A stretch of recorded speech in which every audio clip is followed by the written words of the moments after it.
Well, I thought I'd do a follow-up video with some not new information, just confirmation that it works.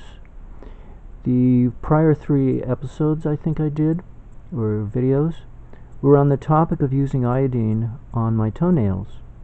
And then I think maybe around the 3rd video I started to get into a new area of the body that I was using the iodine on, and that was the penis. And I may have already related to you that I burnt my penis inside the urethral opening, about a centimeter in from the tip. Now I'm tightly circumcised, so I don't have a foreskin. And I had painted initially the whole head of the penis, the glands, and down, extending beyond the corona, just under the corona to the scar line, and a little bit of the shaft, the skin shaft of the penis, but mostly not. And then I went across, I noticed that the frenulum, or where the frenulum used to be before I was circumcised, the frenulum was dry. I hadn't painted it with the iodine. I was using 2%. Not 7% in an alcohol base, but 2% in a water base, tincture of iodine.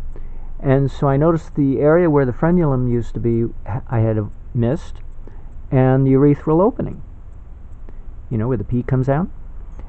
And I didn't know how sensitive I forgot how sensitive the urethral pathway is. I've had prior experience there, hurting it, doing other experiments on my body, on my penis, but I guess I forgot. So when I stroked the applicator of the tincture bottle across the urethral opening, I got a pretty hefty sting because I was using 2%, full strength 2%.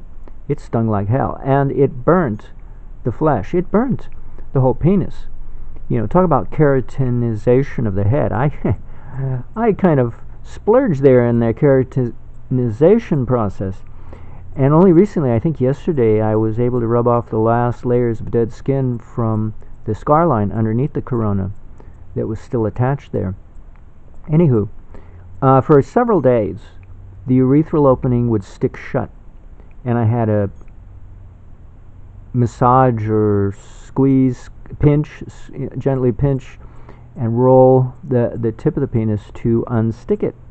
Because if I didn't, and I just would, go and pee, pressure would build up behind the stuck shut condition, and when it would release, it would have a ripping effect. Like ripping a Band-Aid off. It would sting and like crazy, and this went on for days.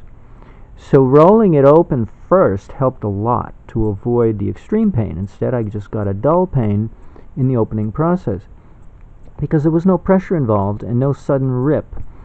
It was gentler this way. Anywho, what I ascertained, and thinking it over, was that I was using too strong a solution of nascent, or diatomic if you prefer, iodine. So I decided, okay, I'm going to go find me an empty eyedropper bottle, and I did. Or I emptied out what was in it already and rinsed it out and dried it, and it didn't dry, so then I rinsed it out with distilled water and then let that dry, and then I filled it, or I didn't let it dry because I had it rinsed out with distilled water anyway, and then I filled it with 1 drop of, I went in my stockpile of various iodine solutions because I had experimented several years ago when I was living up in the state of Washington with various solutions of iodine, some with DMSO, some with MSM, and so I selected one that had MSM dissolved into the iodine mixture because I thought that would help with the pain, inflammatory pain, irritation, because iodine is irritating to sensitive areas. So I thought the MSM would help. So I took a drop. That was in an eyedropper bottle because an applicator, you can't really dispense. You can touch it to skin, right? But you can't drop a drop from an applicator. You have to stroke it or rub it across a skin area or surface, across a surface. So that's why I was looking for an eyedropper bottle that already had the iodine in it, and I did, and it had MSM in it already, and that was even better. So I dispensed 1 drop of that iodine, 2% water-based iodine with MSM into my empty eyedropper bottle, and then I filled it up. I think it's a 2-ounce size. So I filled it up with 2 ounces of distilled water, shook it up, cleaned out, squirted and sucked the eyedropper to rinse out that, or mix that portion with the rest of the portion so it's all evened out, more or less. And then I waited. I waited for the urethral opening in my penis to fully heal, and when the pain was just about totally gone, and also all this time I was also not painting my toenails. I was so disgusted with the iodine, so I didn't want to deal with it at all. But once I started to paint my toenails, I realized, okay, now's the time. And now I do a double or triple painting on my toenails with the 7% in the alcohol base, because I really want it to be good and brown. And thus I don't have to do it every day. I can skip a day or two, because it takes a while for it to fade when I make it that strong. But that's the 7% in an alcohol base I use on my toenails, because my feet are so asleep with fungus resident within the whole length of my leg up to my pelvic region that my feet don't even notice what's happening to them. Maybe if I get it on the skin where the skin of the toe, the top of the toe where the toenail comes out, where the nail comes out, seems to be a little sensitive there. So I try not to get that skin painted. I do the nail, and then I do the front edge underneath the nail, and then the sides. That seems to work pretty good because it's not sensitive. The skin isn't sensitive there. Anyway, so I did my toenails, and I decided, okay, time to do my penis. So I did.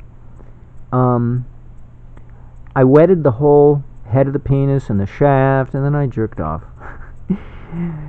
I'm sorry to admit it, I got carried away, but I realized I didn't have to do it that way. I thought I had to rub it in, and you rub it in, you're jerking off, right? And then I didn't go all the way at first. I went and rested, and I thought, okay, as I went back and finished the job. But I didn't use any oil. Actually, I went to a pillow. My penis had dried off at that point, and I used 2 pillows, so I didn't, because I had made my poor penis red. I mean, it's like, without a foreskin, it's pretty hard not to abuse. See, this is where masturbation really means self-abuse, when you don't have a foreskin. It can hardly be called self-abuse if you have a foreskin. So it's the fact after the act of circumcision that causes masturbation to be self-abusive, because with a foreskin it would not be self-abusive. But I have to admit, nudity is mildly self-abusive, but it is tolerable because it's so mild. You don't even once you get used to it, you don't even notice that it's a mild form of self-abuse. And I say it is still self-abuse even though it's mild, because you're not conserving your life force.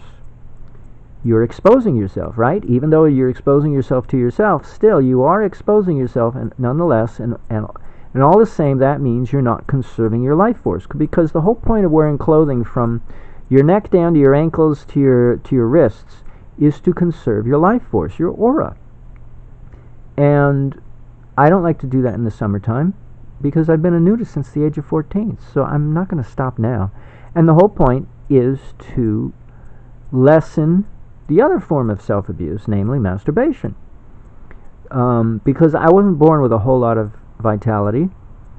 That's a congenital defect. I can rack it up to an alcoholic mother. She didn't know she was alcoholic. She was fasting on a raw food vegan diet. So how did she didn't know she was an alcoholic, but my brother was a head shorter than his cousin, 3 weeks difference in age. He doesn't know that he was an alcoholic.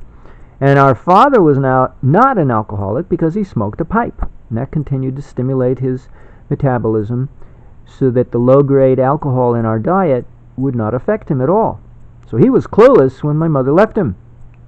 He was clueless when she started eating cooked food again in order to give birth to me, because I had miscarried the pregnancy before my birth, because she was an alcoholic while fasting on a raw food vegan diet. That is a terrible combination. I have to bring this up because you need to know where I'm coming from. So I don't have a whole lot of vitality, but that's not genetic. It's congenital. Nothing, and to compensate, I have a beautiful brain. I'm very smart, but very weak. Pathetic, 99-pound weakling style pathetic, in which I don't like to fight people. I don't like the competition, and I cringe. I scare myself. If I fight somebody afterwards, I just go into implode. I implode on myself because I can't stand what I've just done to somebody else. It's very disturbing. I have to be careful what movies I watch, because I can really get into it and start feeling like I'm suffering along with the actors on the screen. It's kind of like Maddie in the movie Splash. Daryl Hannah is playing the role of Maddie, the dolphin. The dolphin turned mermaid, because that's really what mermaids are. They're just dolphins, which we are beginning to recognize, at least in the form of fantasy, that they're human, but otherwise we don't recognize they're human. Like in that movie Splash, they keep calling her a fish. Well, in the beginning anyway. Tom Hanks calls her a fish. I'm in love with a fish. By the end of the movie, he's correcting other people who are misnaming her a fish. Anywho, so I have this weakness, so I realize the value of clothing is to conserve the life force, because you're not giving attention to the body. You're ignoring it. And the whole point of nudists is we don't ignore the body, right? We constantly reminding ourselves we have a body. And, Arnold Ehret, who wrote Mucusless Diet Healing System and the other book, Rational Fasting, he said, sometimes people have to be reminded, you do have a body, And to those of us who are not enlightened, we do, and I like to remind myself I have a body, despite the fact that I could forget I have a body and go get enlightened and then really forget because I'll be swimming in bliss. Well, I like to remind myself I have a body. I don't like to forget it. Because I'm hesitant whether or not I really want to become immortal, because then I know this will be the last lifespan. Just like suicide, it'll be non-reversible, and I'm going to miss all the drama. Oh, I'm pathetic. Anywho, so I like to hold back. And I like to be 100% sure that I really am sincere about this enlightenment business. So I don't mind being a nudist. I don't mind, despite my lack of vitality, on top of which I go ahead and become a nudist at the age of 14.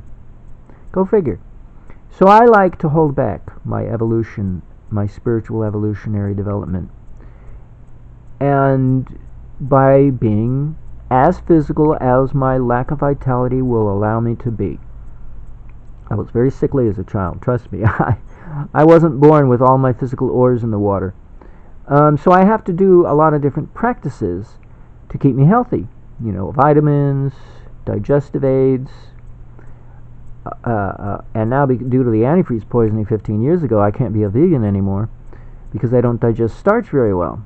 So, I have to do a lot of different things, but I can't eat fish because it's gross. But I do take fish oil capsules of vitamin A, not the EFA. That's a waste of time. Just because you already get that with fish oil anyway. But just vitamin A fish oil capsules and lanolin vitamin D capsules. And I also have vitamin A non-fish oil, just straight vitamin A by itself. Very high dosage because my liver needs lots of vitamin A.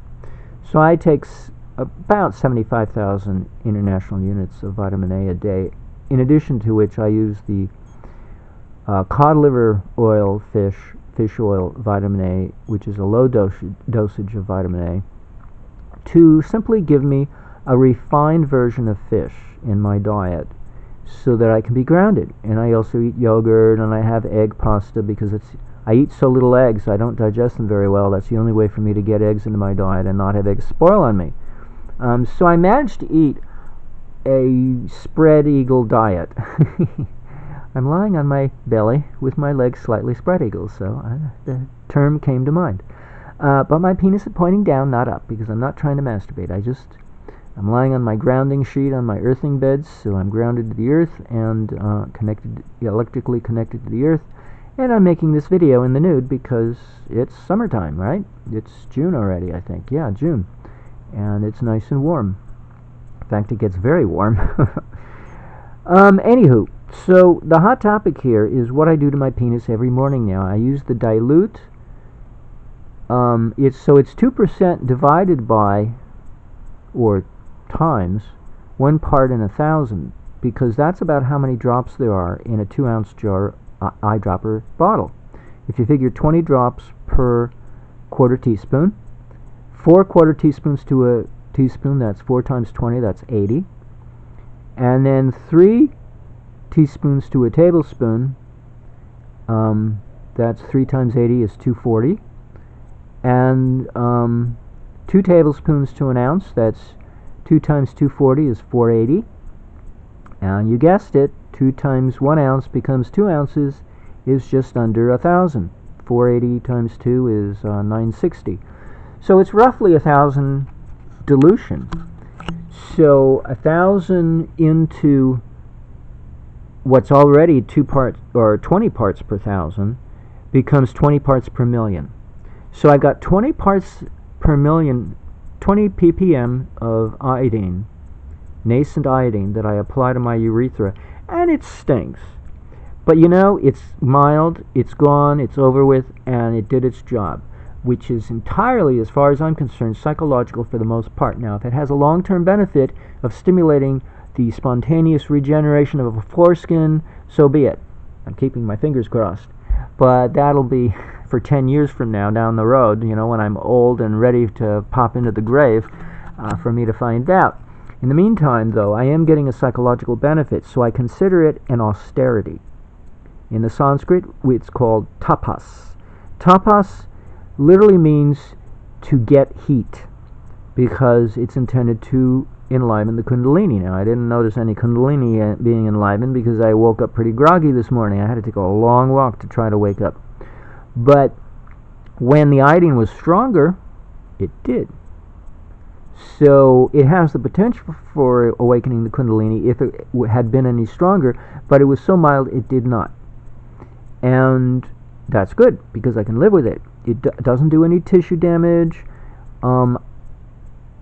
that I noticed, although it did, my urethral opening did get stuck in the middle of the night when I was sleeping. And that happens anyway, from time to time. And I don't know why. It just happens. So it can be pretty severe sometimes and really shock me in the middle of the night when I'm half asleep sitting on the toilet peeing. I don't stand to pee most of the time. I sit down. Hey, at my age, lying down is even better, but I can't pee lying down, so, you know. Because, see, antifreeze poisoning ages the physiology, and usually it kills you. That's how quickly it ages you. But in my case, because I know a thing or two about studying the matter, I've managed to stay alive. All my cats are dead, because they were poisoned along with me. All 4 of them. They didn't last more than 2 years. The first one went in 1 month. She had liver cancer.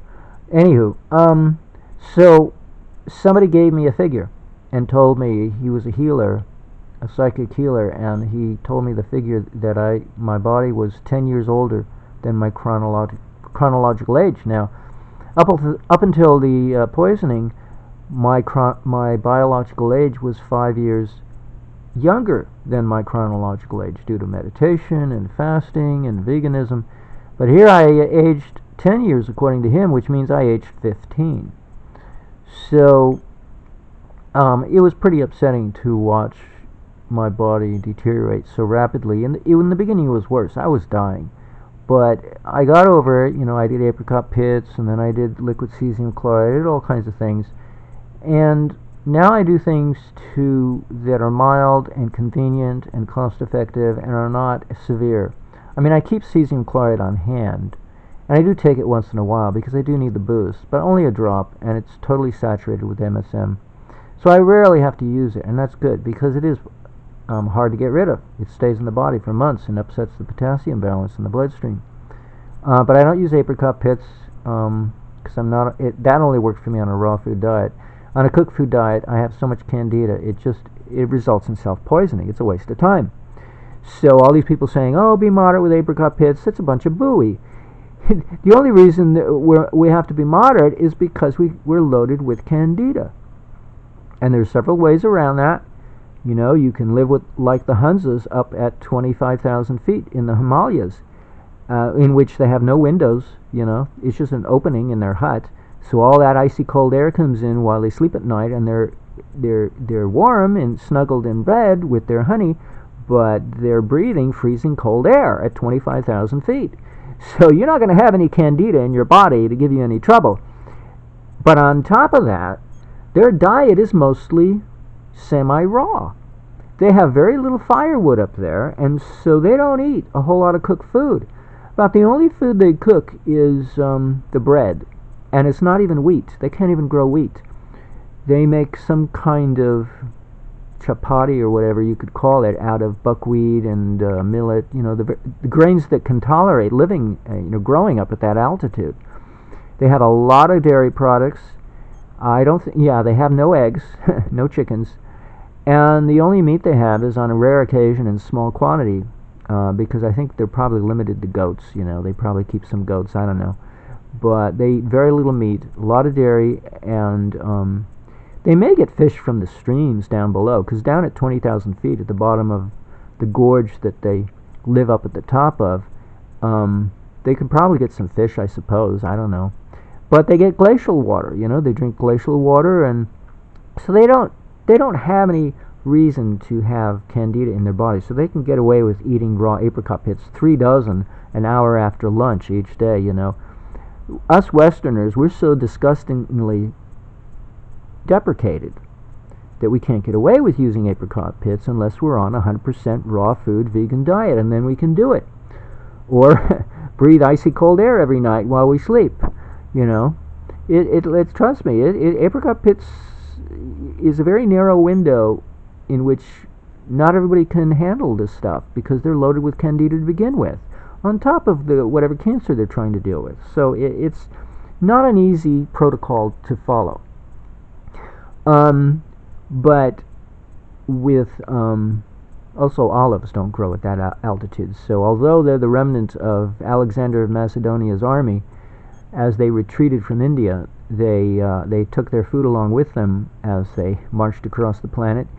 But olives don't grow at that altitude, so that's another thing from their cherished homeland of Macedonia that they couldn't grow it and have in their diet. But they had something else. They still had apricots, so they grew apricots and eat a lot of dried apricots during the year. Anywho, so where was I?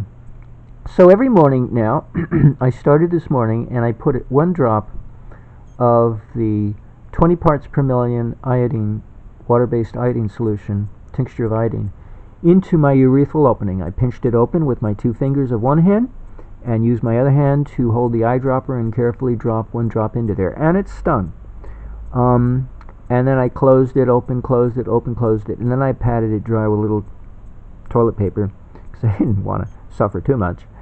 And it didn't, wake me up. I still had to take a long walk to wake me up because I'd been up till 3 in the morning last night. I got about 4 hours of sleep because I'd been really buzzing, working on, my free energy presentations, and somebody bought one of them that I had recently put up that I'm upgrading because I can only, I use PayHip as an alternative to Amazon because PayHip doesn't give me any trouble. They don't review anything. You put it up, it's there immediately for sale.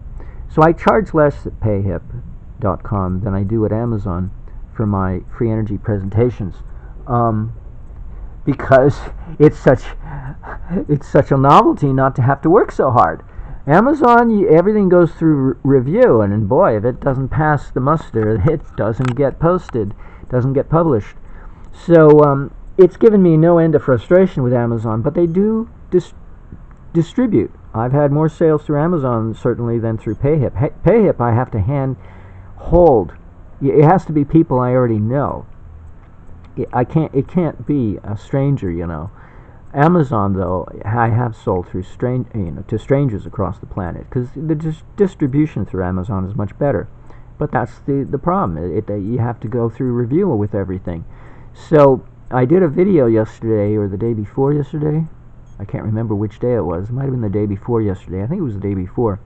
Yeah, because I've been working on upgrading it. It was the day before yesterday, and so that I can only distribute it through the UK, because they don't care what shape it's in. But for the American audience, the American marketplace section of Amazon, they're very particular. So they want me to do captions for the hearing impaired, or maybe they don't want to turn on the sound and they just want to read the text. Oh, God. So it's a 50-minute long video. I got to redo I posted it privately on YouTube so that nobody can see it. And then I waited for YouTube to process the video thoroughly to create the closed captioning. And then I downloaded the closed captioning, and now I'm editing it and applying it. I'm only up to around the minute 8, and it's slightly over 50 minutes long. So I got a ways to go. It's a lot of work, a lot of secretarial, boring work, which I'm taking a break from. But it'll be rewarding, because then it'll make it possible for me to publish this video in the States, in the United States, and have a better chance for sale. And that's really the target audience, because we're the ones who are ignorant. Everybody else across the planet is not, by comparison. But the media and the educational system and the just plain common sense is common ignorance. I mean, trust me, Americans are downright ignorant. You got to get your news from outside the states if you want to get any news that the media doesn't want to show. So we tend to be ignorant, and we're fostering notions in physics. We misapply the laws of physics in order to win an argument. We claim it's physics, but we're misrepresenting physics when we do so, because physics, it's atrociously misrepresented to argue the case that you cannot have more energy coming out of a circuit than what goes into it. And of course, nobody wants to admit that they're liars. And the easiest example, which again they don't want to include in their argument, they laugh if you include this. Oh, well, that doesn't count. Oh, it counts all right. And the example I'm thinking of are heat pumps. Heat pumps take a very small amount of energy that we have to pay for, and they use that to move a much larger quantity of energy that you get for free from the sun on a nice sunny day. But my free energy devices are so efficient, you don't need to have the solar panel out in the sunshine of full sunlight. You can have it indoors or outside on a cloudy day, and for that matter, I have to throw away the voltage because too much will kill the circuit for small appliances, not for electric vehicles. So I have to throw away most of the voltage as it is. So under those circumstances, I can see why Tesla put an aerial on his car. Not because he was getting any substantial amount of power from it. He was getting a little bit, a few microvolts, but that's all you need when you know what you're doing. When you don't let the mind virus, as Eric Dollard calls it, or the programming, or the brainwashing, as I like to call it, that is so commonsensical these days against anybody who comes up with a free energy device. Oh, it's a con artist, it's a scam, it's foolishness, it's nonsense. Yeah, right, whatever. So this is what I put up with. And see, my first endeavor in the free energy department was nudity, because I know it's something that most people can relate to. Maybe not in the best of way, but they can relate to it. But with free energy, either the person is clueless, or they think they already know about it and they shut down and shut you out of the forum that you want to enter. They boot you out and they don't let you come back, or at least they don't let you post. So many forums I've been booted out of because I scare people, or I turn people off. Either way, oh, it's hurting my ears, literally, I mean, I think that was somebody's complaint. It was, yeah, I think he said that. It hurt his ears. Can you imagine that? That's what my grandmother would say when I was naked in front of her. She was legally blind, but she could still make out fuzziness, and so she could tell I was naked, and she said, please, can you put some clothes on? You're making me feel chilled. And it's like, how can I make you feel chilled? You're fully dressed. And I'm happy as a duckling that I'm naked in front of my grandma, because, that's what nudists like to do. They like to show off, some of us. We're a bit of an exhibitionist.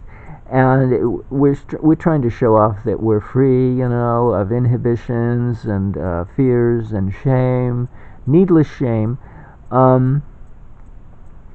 So, it's funny that she would use that excuse, because she's lying. She's not telling the truth. She's not cold. She's embarrassed, which is not the same thing. Anywho, so what I've learned is I'm a prick. And I know this, but especially as a vegan, it's even harder not to be a prick. In other words, it's easier to be a prick when you're a vegan. And this is what non-vegans complain to me about. Oh, I hate those vegans. They're such a prick. They're so pushy. They got to push their agenda on everyone else. It's so inappropriate, They don't like us, Well, they don't like nudists either, and they don't like people who promotes free energy. So I'm doing 3 things right there that are not kosher. And top it off, I'm a meditator. Well, now meditation is not that bad, but my brother doesn't like it. He thinks it's hooey. So that's 4 categories I cover that makes me an enemy of the people, It's like, oh God, whatever. Now you see why I call myself an activist, because what I take for granted, somebody else would call me a prick. Or if you want to say it in a nice way, I'm an activist, instead of using the prick word. Be that as it may, before I lose my voice entirely. So to deal with the fact that I live among ignorant people who would prefer to call me names, I can call them ignorant, but so what? That doesn't solve anything. So to try to compromise and bridge the gulf that lies between us, I now perform an austerity every morning, starting with today, in which I burn my urethral opening to remind myself of how I look to other people. Okay? Because if I don't, I'm going to lose the breadth of my perspective. It's also why I like to take fish oil, is to kind of ground me in the perspective of other people, because other people are not vegans for the most part. They eat animal foods. And I like yogurt, but it doesn't have to be dairy yogurt. I just plain like the yogurt culture. It's good to eat. But to help me bridge the gulf, I eat animal products to the extent that I can. But it's not enough. I'm still a nudist and all these other things, and so I give myself a dose of pain to remind me that I'm a prick, to remind me that it's good to back away a little bit and ease up and try to go easy with people, because no matter what people's level of consciousness, and I mean that in the best of sense, from the high to the low and everything in between, if you did not grow up as a nudist from childhood, it's not going to be easy for you. I know this for a fact. Yet I tend to ignore that fact because I live alone, And I know very few people, and the few that I know, some of them just don't like being around me. They don't like their family knowing that I'm a nudist, They're ashamed, they're angry. More often than not, they're angry. Free energy, it's pretty hard to get angry with somebody who promotes it. Disgusted, maybe, annoyed, perhaps, but not angry. But with nudity, it's a different response. And so it's something that most people can relate to, and that's why people get angry over nudity, as opposed to scratching their heads or just turning aside and forgetting about it. And that's why I did it for so long, because I knew I could reach people. But it is a version of free energy. It's a different version. It took years for me to find out an analog, a role model, somebody I can point to say, oh, I'm like that person. Wilhelm Reich, who promoted orgone energy and the like, he said we were sexually repressed. Well, he didn't mean we got to jerk off all the time or become hedonists. What he meant was we are emotionally suppressed. We are sensually suppressed, because there's a lot of aspects to our emotions that we repress ourselves that has nothing to do with the sexual act, although the sexual act has everything to do with our self-repression. So our sexual repression is a subset of a much larger, more serious self-repression that encompasses our sexual repression, but also encompasses our emotional suppression, and our sensuality is also self-suppressed. It's not considered decent to be sensual in public, right? Oohing and eyeing. Well, when I sit down and eat a meal and it really rubs me the right way, I want to ooh and ah, and my ex-girlfriend would get a tickle of a laughter out of me oohing and eyeing and acting like I was having an orgasm. I was just eating a meal, because it felt so good. It tasted so sumptuous, as Charlie would use the word sumptuous. And that's really what the City program is for the TMers. It's to add sumptuousness to their program. But it is so refined, done at such a refined level of awareness, that, and the state of the metabolism, that it's not at all physical. So it doesn't mean that they'll be into the physical variety like us nudists are. Anywho, so this is why I do this. It's for psychological reasons, it's for sociological reasons, it's for clemency or peace. I'm trying to make the peace and keep the peace in a mild way, to remind myself that there is a slight war going on, a slight discrepancy of opinion between one person and the next. Some people enjoy nudity, some people don't, and some people couldn't care less one way or the other, and everything in between, all different varieties of those three major categories. So that's why I do this, is for because that's the only benefit I can admit to, is the psychological benefit. I don't know if it's going to stimulate regeneration of the penis. I have reason to believe it might, because the urethra grew at the same time that the foreskin developed during our third trimester when we were in our mother's tummy. And because of that, I always felt intuitively that the tip of the urethral opening, the very opening itself of the urethral pathway that goes up to the bladder, and then, the bladder goes up to the kidneys, I felt that the stimulus of the opening of the urethra might have something to do with the regeneration, the spontaneous regeneration of the foreskin. So I've tried, tugging. I've done that already, and I don't do it anymore because I was impatient. I did a certain amount of injury, but I did manage to do a certain amount of stimulation, so that now when my penis is fully erect, the shaft skin is not taut. It's not tight, and that's not exactly comfortable. That's why they did it to us, to discourage us from wanting to have sex, at least too often. Certainly not masturbatory variety. So I managed to loosen that up, and that was a relief. So when my penis shrinks turtle size, when when it gets really small, I actually have a little bit of an overhang. Tiny, tiny overhang, but only when the penis pulls in. Never used to do that. So I consider that a small measure of success, using the conventional methodology to creating a fox foreskin, a fake foreskin, just getting the shaft skin to grow and flop over the corona. But once I read Becker's book, Dr. Robert Otto Becker, MD, The Body Electric, I got a different perspective. Regeneration is possible, but how do you go about it? So, I'm not a surgeon like he was, so I can't do that. I can't use his approach. So I've tried my own, and it didn't work because it deformed my penis. So I gave up. Now this, because it does so little damage to the tissue structure of the urethral opening, I can live with it, and it won't deform it. Yet, pain is involved in the regenerative process according to the protocol that Dr. Robert Otto Becker laid out for us, if we should choose to follow his protocol in one way or another. Pain is involved, because the problem is, see, what we don't know, here's a little hint, so this is a vinyasi truth, you won't hear this from somebody else. The conscious brain, the conscious mind, is located in the brain. Everything else across the entire physiology is the subconscious mind, what we call the body. So this is why we say body and mind are one.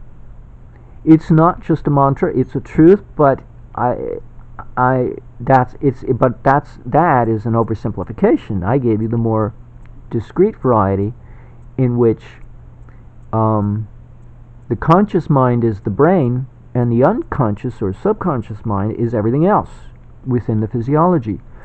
So when the soul undertakes extraction of memory from the body at the time of death, the day of judgment, 3.5 days in which the soul goes through the extraction process, it has to extract all the memory from all of the body, not just the brain, because all of the body has participated in the memory process of all of our life experiences. Yet, we're not aware of it. Why? Because the rest of the body is our unconscious. And if we were fully conscious, we would be aware of our body and these other memories. See, that's the way it works. So the reason why it's not easy to regenerate spontaneously is because the body forgets to be itself. And this is why people seek yoga, to become enlightened, to remember themselves, but in a more robust manner than mere regeneration of the body. But when you're born sickly like me, regeneration sounds like a good idea. How else am I going to change a congenital defect except by way of regeneration? See from there's a reason for everything that I do. So I spend a lot of time doing it before I move on to the next topic. I usually spend a few years. Where was I? So what I discovered in learning about Becker's protocol is that the body forgets to be itself, and the only way to remind it is to provide a small controlled amount of injury,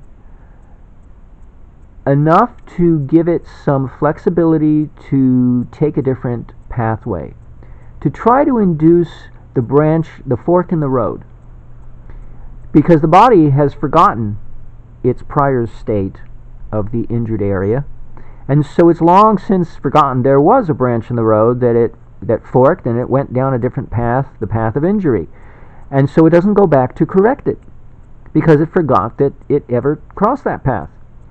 So the objective of injury, controlled injury, is to remind the body to go back to that junction in the fork in the road that happened way back in the past and revisit it over and over again until the body wakes up and says, aha, I have a duty. And the duty is to go into the DNA and look there and see, oh my God, there's a difference there by comparison to what the body is. Oh my God, how could I have overlooked this? And that's painful. That's painful because now that area of the body is waking up. And so whether the pain comes first or whether the regeneration comes first, it doesn't matter because the two go hand in hand. One follows after the other like the night follows after the day and the day follows after the night in a continuing cycle of alternating between the two. It's the same way. Injury, or pain I should say, pain and regeneration go hand in hand. You can't have one without the other. You don't have to call it pain. You can call it discomfort. You can call it annoying. Whatever you want to call it, it'll be something that will be unsettling. And so I'm trying to do it in a manner that I can live with, that's tolerable, not in a way that's not tolerable. So it may take a while for me, especially me in my weakened condition, all my different problems. It'll take even longer. I don't have a whole lot of stem cells swimming around in my body, so it's going to take a while. But I do what I can. I make use of silver and, iodine and vitamins and whatnot. So I do what I can. But this is something now that I can do that's doable, convenient, cost-effective, not at all complicated, Get an extra eyedropper bottle, Get distilled water, How hard is that, It's really not that difficult. But who would think? So that's the purpose of this video, so that you can learn from my experience and do it if you like and grow on that, develop it further or not do it, avoid it, your choice. But at least you cannot say you have not been warned that there are options, and that's what knowledge and technology is supposed to do. It's supposed to give us options, choices, so that we don't have to just do one choice, go to the doctor and do whatever he says. We can have alternatives to choose from. It's the whole point of alternative medicine, choices. But you have to have knowledge to do that, and you have to be interested in looking up and doing your homework, being an informed consumer, and do your homework. Let's see. So that's the two reasons why I do it. One that's a long term, that I really don't know whether or not it'll result in any kind of regeneration of the foreskin. And the other is immediate, and I know it's doing me some good in a small way to help correct my pricklish condition of mind as seen by other people. And I do have to take other people's point of view into account, because the teacher always takes on the karma of the student. And when you're different, even though you're not trying to be a teacher, just by being different and unique, you're automatically a teacher. That makes you a teacher, just by being unique. Because that's basically what teachers are. They've got the knowledge and the students don't. So it's the same thing. And so you take on the karma of other people. Even though you don't want to, you don't think you deserve to, you will anyway. And it's no different than a relationship. You know, you're in a spousal or partner relationship, you swap and share karma. You swap germs. Why wouldn't you swap karma as well? And if you're swapping karma, you're sharing consciousness. Because for all practical purposes, as Charlie Lutz would love to say, karma and consciousness are one and the same for all practical purposes. Because so long as you're in the body, you know, your consciousness is tied to your karma, and your karma is tied to your consciousness. So you really can't separate the two. Anywho, I think I've covered everything. So I didn't have to show you my penis. I didn't have to show you anything that YouTube administrators would say, and then go yank my channel while after yanking my videos.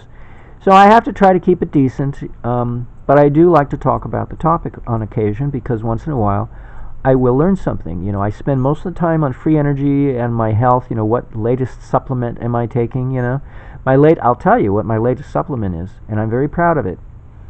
I never would have done this had it was very hard for me to cross this boundary, because I'm such an idealist, you know. But I had to do this because, and I had to be a woman on YouTube to bring this to, no, was it YouTube? Well, she sent me an email through my website, vinyasi.info. I have a contact form. And she got me to thinking that it really stands to reason that it would be a good idea to strengthen digestion, because here I am eating food-grade diatomaceous earth for the purposes of wiping out parasites in the gut, but I know I'm not going to be able to wipe out parasites in the rest of the body using that technique, because I don't have enough gastric acidity to dissolve the silica into siliceous acid,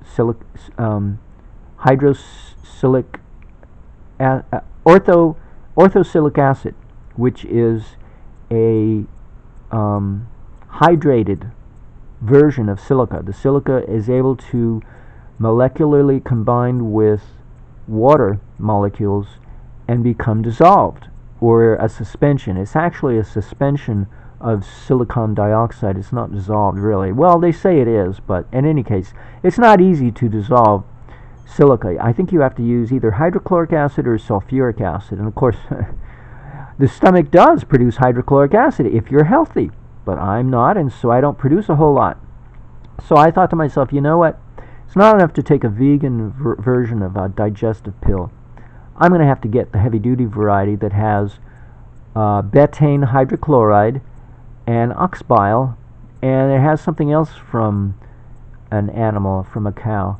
I forget what it is. It's something I'm not familiar with. Any case, I broke down and got something non-vegetarian, because I want to be able to dissolve silica in my gut so that the silica can go throughout my body and kill off parasites, because I know what parasites have done to me. That's another health problem I have. On top of everything else, the parasites I gave myself mildly just by taking a cat into my life at the age of 8, but very severely when I went to Hawaii and didn't sterilize the water in any way, shape, or form, thinking my raw food, 100% raw food vegan diet will protect me. Well, it's true. I never got sick, but I inoculated myself with so many parasites due to the fact that I was ignorant that I was doing so. If I had eaten even the slightest amount of cooked food, I would get sick, and that happened one time, so I went straight back to raw food. But the consequence, though, the flip side, is you make yourself ignorant that you're inoculating yourself with parasites. And I ran across somebody on the internet who had the same complaint. He was totally raw, and he didn't realize what he was doing to himself, and now he has to live with that mistake. And so do I, because parasites eat away and destroy the tissue system, and they'll eat away at your heart, your liver, your muscles, your brain. So I lost a lot of brain tissue due to parasites eating away at it for decades, all because I severely inoculated myself. So I would like to get rid of the cause, and I would like to regenerate if possible. So I work on those two areas if I can. Well, I didn't know how to get rid of parasites in the body. That's very difficult unless you use a very strong psychotropic medication, because very often psychotropic medication also doubles as anti-parasite medication, because parasites do create mental illness.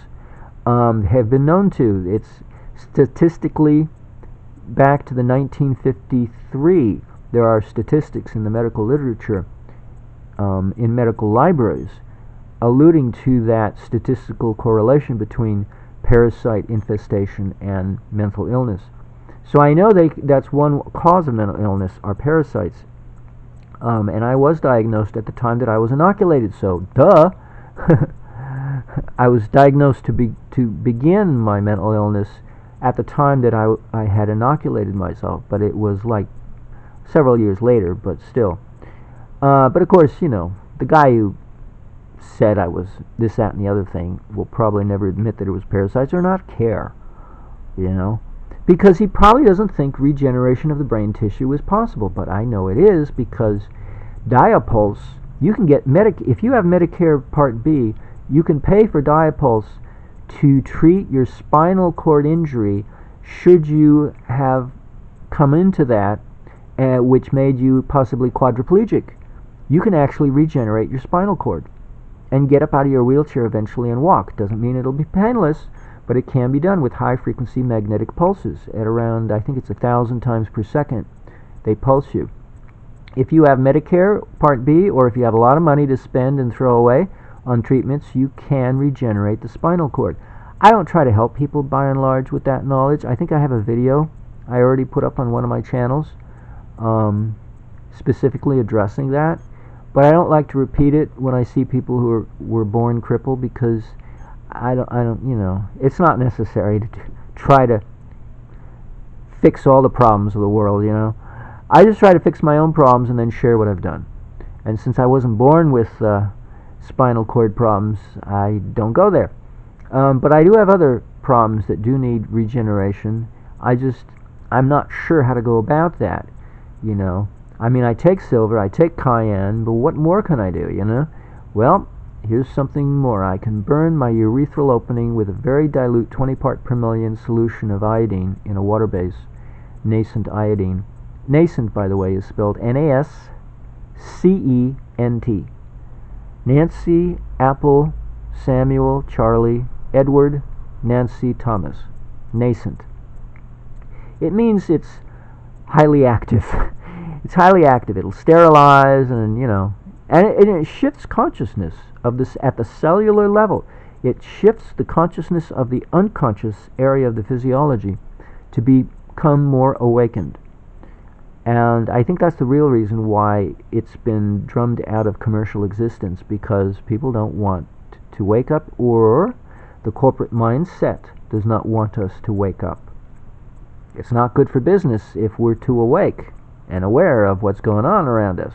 Us Americans, we got to be a little dumb, we got to be a little dim, we got to be a little sleepwalking zombies, or else the commercial vested interests won't be able to make a lot of money off of us. So they have to dumb us down. Anywho. Okay, so I think I've said enough, and the video is still rolling, but the battery is getting dim. Fortunately, I recharged this before sometimes I forget. But this video is worth posting. A lot of times I record videos, I don't bother posting them because it's just not necessary. I'm just spinning a lot of hot air coming out of my lungs. But this is something I need to share with you, so I'm going to post this one on my Foreskin Regeneration or Foreskin Regeneration channel on YouTube. That's the name of the channel, Foreskin Regeneration. It has a picture of a guy with a band-aid across his pelvic region, so we don't have to be indecent. No need to go there anymore. Just talk about it. But I've given you a lot of information, so you should be able to do it on your own, the same way I do it, without getting terrible results. Just, mildly painful, in case you want to go there, in case you want to do that. Now, I would imagine if you have a foreskin, you could still do it. You could pull back the foreskin and paint the entire head of the penis, the urethral opening, and the shaft that is the underside of the foreskin. In other words, all the way up to the, what do they call it? The ridge at the tip of the foreskin where there's a muscle and, of course, increased nerves, but it's a band. I forget what it's called. Anyway, all of the area that's the underside of the foreskin, including the head of the penis, I would imagine so, because you have the added benefit that when you roll that your foreskin back over that area, it will be enclosed, it'll remain wet, and will flush itself because you've got your two secretion ducts on either side of the frenulum that are constantly secreting fluid. So you've got an advantage over the rest of us who are circumcised, in that you could do this protocol and get even better results than I can, because the head of your penis will never dry out if you have full coverage when limp, or even better yet, if you have full coverage when erect.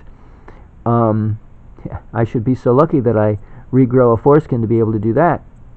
That's the goal, somehow or another, to come up with a efficient, consumer-based protocol that is safe, convenient, cost-effective, and tolerable when it comes to pain, or the safety issue of the hazard of self-injury. That's an issue. I'm not going to take a scalpel to my penis, as Dr. Robert Becker did to his frogs and lab rats, amputating their limbs and totally regenerating the limb. I mean, that's how good he was. He could turn regeneration on and off at will. He was that good at it. Well, I don't have his expertise. I just have the knowledge he shared with us in his book. And I'm not an orthopedic surgeon or a surgeon of any kind, so I have to be much more careful and cautious. Yet I'm still desirous. Now, he never did regeneration of penises, or foreskins, so we don't know how he would approach the matter. But just thinking about it, there was a guy who nearly bled to death because he played with himself using his vacuum. Not the stand-up vacuum, but the tank variety of vacuum, when you have a hose and a long pipe, and then you have attachments on the end of that pipe. Well, he took the attachment off, thinking he could use the end of the pipe as a masturbating tool because he didn't want to bother buying a pump. And he turned on the vacuum, and unfortunately, the tip of that pipe is steel, and it's sharp, and it sliced into his penis while he was masturbating with that contraption, and he nearly bled to death. So, yeah, when the penis is erect and you have a cut there, you could bleed to death. If it's a large size capillary or artery or vein, that could be a danger and a risk. So I'm very aware of the risks, so I'm very cautious, like, what can I do under the circumstance? The penis is not an easy area to apply Dr. Becker's protocol to, but theoretically you should be able to apply his protocol to any part of the physiology, inside, outside, doesn't matter where. Just how do you go about it? I was always certain it was a technical matter, a technical problem to be solved somehow. Maybe this is how. That one video I got from an embryology website in Switzerland. It had a .ch, a .ch. It's a .ch website in Switzerland, and they have a video of the fetal development during the 3rd trimester of the urethral pathway, and along with the urethral opening and the foreskin of a fetus. And it's a short animation. You can go to my webpage at, the shortcut is tinyurl.com/Becker-info. BECKER-INFO. Now, if you do Becker-patent, like patent, like an invention, patent, you will get, that's a shortcut to his patent on regeneration, which is also good to read. He's also written a few scientific articles in various journals, but he also has his book, and then he has a few other books that he wrote too. Cross Currents, I think, is another one. But I like the Body Electric. That's my favorite. That's my Bible. To the extent that it can help me, since I'm not a surgeon. What else? Oh, so on that webpage, tinyurl.com/Becker-info, way down, it's a big, huge, long page. It's got chock full of things, all kinds of stuff. On there is a section having to do with the embryology of a fetus, and it has links to this little video. I did a scaled up version because the one I downloaded was small. I enlarged it, and so I host it on my website, and then I have links to the original location on the internet where I took it from, if it's still there, and I believe it is. So you can watch the video and see how the foreskin develops. It's fascinating, and that's how we have to regenerate it, the same way we grew it in the first place when we were a fetus. That's how we have to regenerate it, not tugging on the skin, not thinking that it's going to come out of the scar line, because that's not the way it grew. It didn't come out of the scar line below the corona. It's instead, it came out of the tip of the penis, the same time the urethra was tunneling. The gap that became the underside of the foreskin was becoming more deeply entrenched. So the body was digging its way underneath what would become the foreskin to create that flap of skin. It didn't grow out of the sides of the penis at below the corona. It didn't go that way. So we've had a totally wrong presumption about how to go about growing a foreskin. It's not the way the body does it, so why are we doing it differently? We're working against nature. Don't you think we should work with nature instead of against nature? It's not our nature to do it the way we're doing it conventionally. We should be growing it out of the tip of our penis, not anywhere else. So that's why I do what I do, because I think it will work, and it's already doing something else for me, so what the hell? I'm not losing anything by trying it out, since I'm already doing it for a different purpose, so maybe I'll grow a foreskin, who knows? Remains to be seen. Because when you think about it, if you burn the head of the penis, you're keratinizing the head of the penis to an even greater degree than it has been done already. So much so that you get a dead layer of skin that falls off. So wouldn't you know it? Wouldn't it be interesting if the head of my penis turned into normal skin? And then that would be an indication, if it would move in that direction, that I'm growing a foreskin at my urethral opening. There's one digging in somewhere not too deep, but a little bit deep inside my urethral opening. Let's say it's a centimeter in, because that's what I'm guessing is about the depth. A foreskin should be digging its way in. The trench underneath the foreskin flap will be digging itself in to form a new penis head. And for that matter, widen the urethral opening. So that's the first. If I see that the urethral opening widens, then I know I'm going to be growing a foreskin. Because that's the other problem. When you get your penis tightly circumcised, then what happens, not only does the head of the penis dry up and the nerve endings underneath the head of the penis retract, and you lose a lot of nerves from the foreskin that was removed, also what happens is that the meatus, which is what I like to call the urethral opening, meatus is spelled M-E-A-T-U-S. So it's kind of meet us. You know, meet up. Well, this is meet us. Meatus, it's Latin.